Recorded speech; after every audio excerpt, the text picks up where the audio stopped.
9.1 exercise का question number 5 देखते हैं, जो बहुत इंपॉर्टेंट है।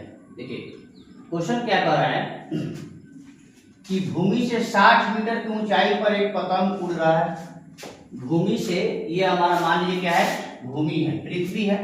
इससे 60 मीटर की ऊंचाई पर एक पतंग उड़ रहा है और ये पतंग की रस्सी है, इसको एक बिंदु से बांध दिया गया है, जो यहाँ पे इसका जो उन्नयन कोण है 60 डिग्री का कोण बनाती है। और पतंग जो है धरती से, भूमि से 60 मीटर की ऊंचाई पर है। तो हमसे पूछा गया है कि डोरी की ये जो हमारा डोरी है, इसकी आप क्या निकालिए, लंबाई निकालिए। ठीक है, हमसे डोरी की लंबाई पूछा है। भूमि के यहाँ से, भूमि पर से कोई बच्चा मान लीजिए पतंग उड़ा रहा है, एक पतंग उड़ाया जा रहा है। इस पतंग क्या है, पृथ्वी से, धरती से 60 मीटर की ऊंचाई पे उड़ रही है। इस डोरी को एक खूंटे से, एक जगह से, एक बिंदु से बांध दिया गया है। ये इस डोरी की, पतंग की क्या हो गई, डोरी हो गई। ये भूमि से 60 मीटर ऊंचाई पर उड़ रही है। तो अब पूछा गया है, ये जो डोरी है, पतंग की जो डोरी है, इसकी लंबाई आपको बताना है, इसकी लंबाई कितनी है।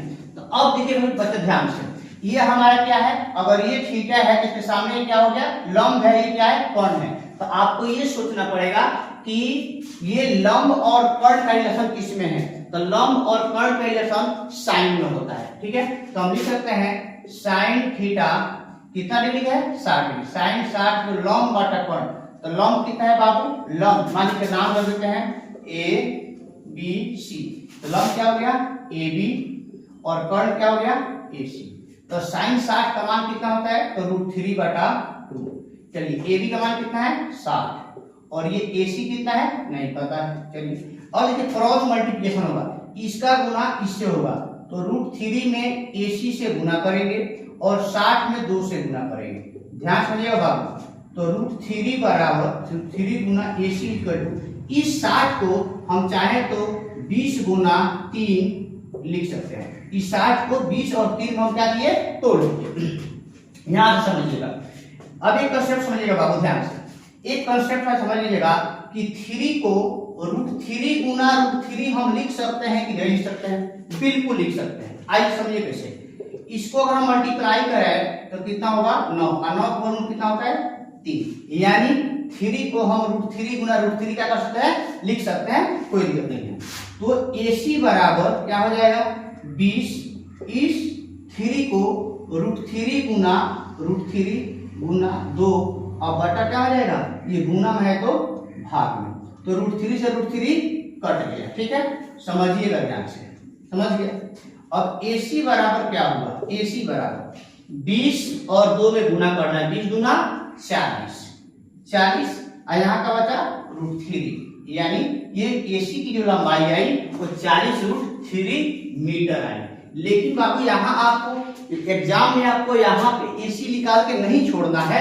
अगर आप सब चीज सही बनाते हैं और AC बराबर 40√3 लेकर आंसर आप लिख देते हैं, तो आपका नंबर कट सकता है, काट दिया जाएगा।